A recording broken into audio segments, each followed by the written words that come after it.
Nine civilians have been killed and more than 40 injured in a deadly episode of cross border shelling in Jammu and Kashmir's Poonch sector. The shelling carried out by Pakistani troops reportedly began in response to India's Operation Sindoor.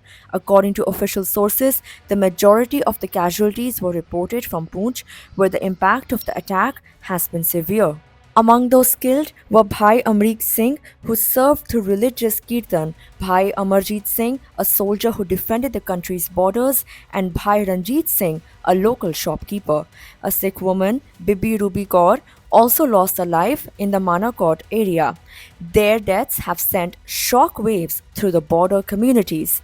A large number of houses were destroyed or caught fire during the shelling, prompting hundreds of residents to flee from the villages in search of safety. Many families have now begun the journey toward Jammu, fearing more violence.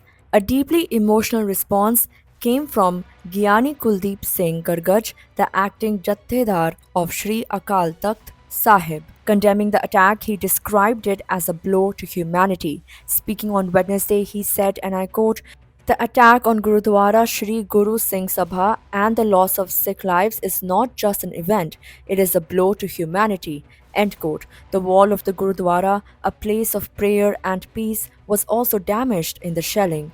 Calling for restraint and diplomacy, Jathedar Gargaj appealed to both India and Pakistan to act with wisdom, not weapons. In his words, and I quote, "War always devours the innocent. Peace is not weakness, it is a strength we must summon."